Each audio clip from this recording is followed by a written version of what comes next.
Good evening and welcome back to the news. The Department of Health has expressed regrets following the negative comments which the Dutch couple who is being treated for COVID-19 have made with regards to the treatment and services offered by the healthcare agency.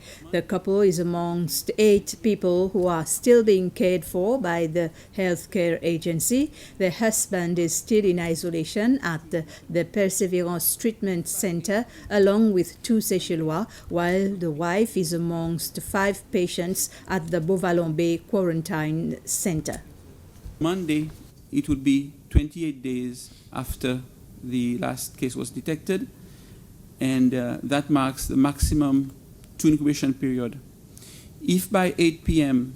on Sunday we have not picked up any new cases, we'll make a public announcement that we have not picked up any new cases and that our plan to remove the restrictions that were in place, or some of the restrictions that were in place as was announced, will come into effect. We have been working actively with all government agencies and many private sectors as well to develop plans and guidelines that will be rolled out as of this week, because they are being finalized now. They are all being reviewed. We have received close to 25 different guidelines and plans. Many are very elaborate, and they define how organizations would do things normally, all respecting the pillars of prevention in terms of community distancing, vigilance, and hygiene. So this is being done, and we hope that organizations make it their duty, because there will be monitoring, and those who do not comply with the guidelines will maybe have to close down if they don't respect the guidelines. We will be issuing also a table that defines the different activities that can happen in May, in June, and so forth. The health department has received a new quarantine facility at Île-du-Seuet, Pointe-la-Rue. The facility was handed over to the Department of Health this morning. The quarantine center on Île-du-Seuet, Pointe-la-Rue is the 4th center on Mahé. The health department had predicted that there might be some 500 cases of COVID-19 in Seychelles. But currently, there are only 5 patients in the quarantine center, and that is at Berjaya Beauvalon. But the executive officer of the healthcare agency, Dr. Danny Louange, says it is still possible to have a second wave of the virus, and this new center will provide extra space for patients displaying mild symptoms. That prediction was done around about 6 weeks ago. Things are changing because the dynamics, in fact, having no new positive cases for more than 20 days now, takes us to another number of cases if there is an outbreak. So that will it will be a lot less. So, but we still stick to that 520 cases, whereby there will be about 430 mild cases, and then the rest will be severe and critical. The severe and critical will require medical facilities, but these are not medical facilities. These are facilities for quarantine and for caring of patients with mild cases. The quarantine center can cater for 77 patients. It has 32 rooms, and 4 of the rooms can accommodate a family of 4 people.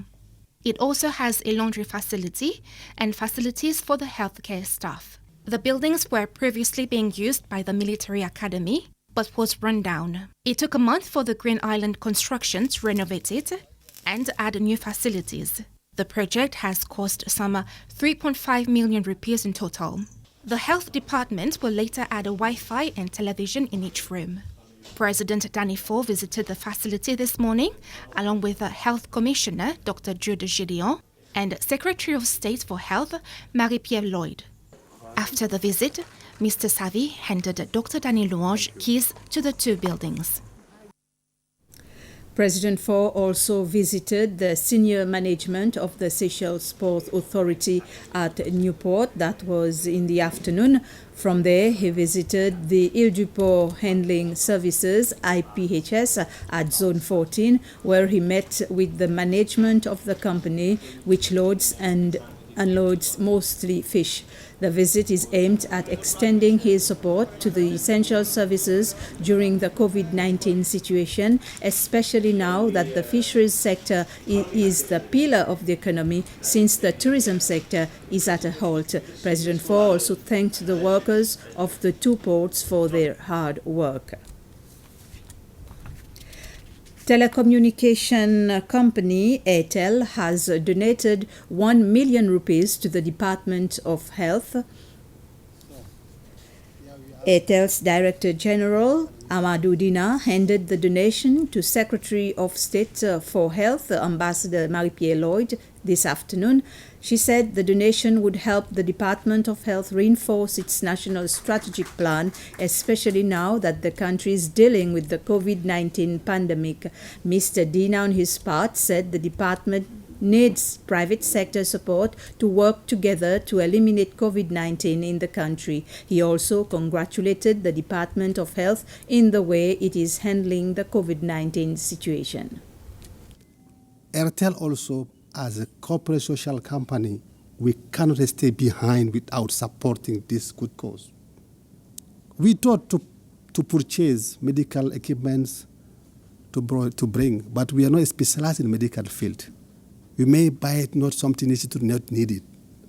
So we thought we better give in cash so that the Minister of Health can buy exactly what is needed, what is missing, so that we can kick out very quickly this COVID in the Seychelles and around the world. We are glad to bring our little contribution of 1 million rupee, which be available from now.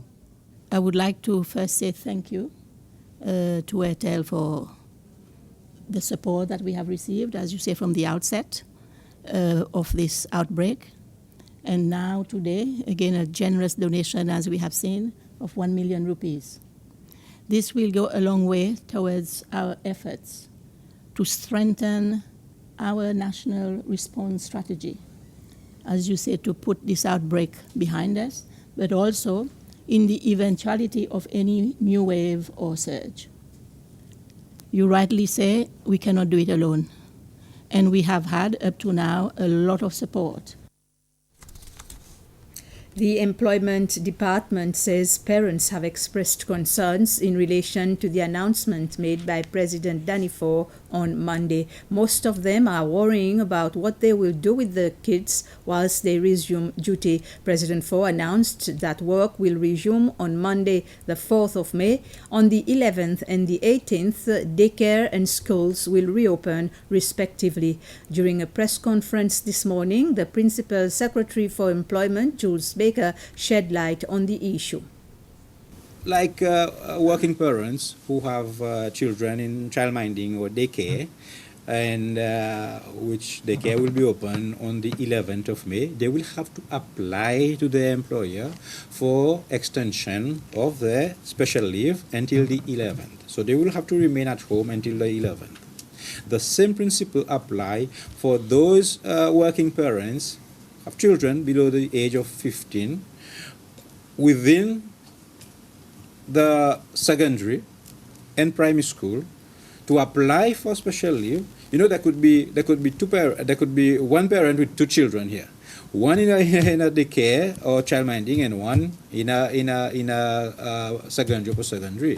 But for those who have only one parent in the primary secondary, the special leave, if they applied for it, is approved for, it will go up until 18th of June. And following that, a paper will be presented to Cabinet as to the extension or application of the suspension of the expiry of the specified period of the special leave. During this period of economic difficulty, the government is helping out various companies with their salary expenses. At this point in time, provision is being made to amend the Employment Act 1995 with the aim of providing some form of protection to Seychellois employees. The amendments will ensure that during the time frame of 20th March to 30th June, no Seychellois employee is made redundant and no one suffers salary cuts.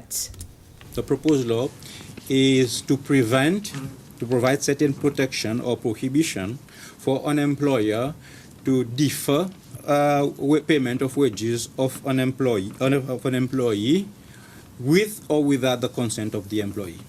Secondly, to request pay cut or reduction of wages of the employee with or without their consent. So basically, this provision does not exist under the Employment Act, but given that there has been a lot of complaint and a degree of abuse where workers are losing their job and they are not receiving their salaries, they also have their own commitments, financial commitments at home, we think there is a need for the government to intervene and try to strike a balance between the interest of the workers and the interest of the employers and the private sector alike. We've come to the end of this news summary. Thank you for watching. Good evening.